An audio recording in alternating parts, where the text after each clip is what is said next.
வணக்கம். சற்று முன் கிடைக்கப்பெற்ற மிக முக்கியமான செய்தி ஒன்று வெளியாகியுள்ளது. தபால் ஓட்டுக்கள் திமுக படுதோல்வி அதிர்ச்சியில் ஸ்டாலின். நண்பர்களே, இந்த வீடியோவிற்கு ஒரே ஒரு லைக் மட்டும் சப்ஸ்கிரைப் பண்ணிருங்க. வழக்கத்தை விட வாக்குகள் அதிகமாக இந்த ஆண்டு பதிவு செய்யப்பட்டுள்ளது. மேலும் திமுகவிற்கு எப்பொழுதுமே அது மாற்றுக்கருத்தை கிடையாது. அதிமுகவை விட திமுகவிற்குத்தான் தபால் ஓட்டுக்கள் முன்னிலையில் இருக்கும். காவல்துறையே தவிர மற்ற அரசு ஊழியர்கள் அனைவரும் திமுகவிற்குத்தான் வாக்குகளை செலுத்துவார்கள். காவல்துறை மட்டும்தான் அதிமுகவிற்கு தபால் வாக்குகளை அதிகமாகவே செலுத்தும் என்ற தகவலும் நாம் பார்த்திருந்தோம். ஆனால் இந்த முறை ஒட்டுமொத்த அரசு ஊழியர்களுமே தபால் ஓட்டுக்களில் திமுகவிற்கு எதிராகவே வாக்குகளை செலுத்தியிருப்பதாக எடப்பாடி பழனிசாமிற்கு சாதகமாகவே இது மாறியுள்ளது.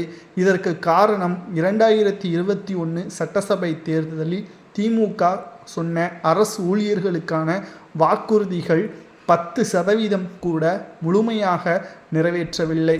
கடுமையான கோபம், ஆட்சி மாற்றத்தின் மீது இருக்கக்கூடிய ஒட்டுமொத்தமான கோபத்தின் காரணமாகவே தபால் ஓட்டுக்கள் திமுகவிற்கு எதிராகவே பதிவுகள் செய்யப்பட்டுள்ளது. காலை 8 மணிக்கு தபால் ஓட்டுக்கள் மே மாதம் 4ஆம் தேதி எண்ணப்படும்.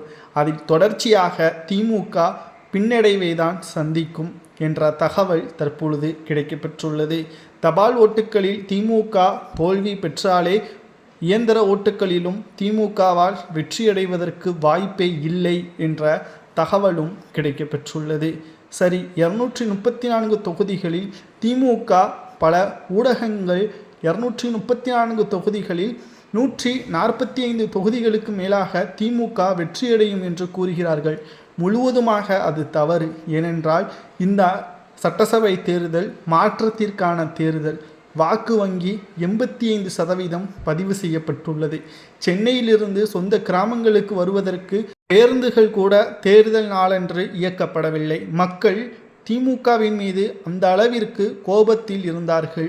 இளைஞர்கள் வாக்குகள் நிச்சயம் திமுகவிற்கு வராது என்ற காரணத்தினால்தான் பல ஊர்களில் போக்குவரத்து வசதி மிகவும் மோசமாக இருந்ததாக குற்றச்சாட்டுகளும் எழுந்தது.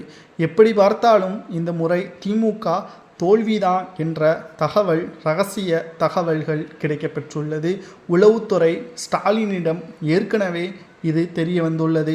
இதனால்தான் சபரீசன் அவர்கள், ஸ்டாலின் அவர்களது மருமகன் சபரீசன் அவர்கள் நடத்தக்கூடிய பெண் நிறுவனத்திற்கு சென்று ஆய்வுகளை மேற்கொண்டுள்ளார்.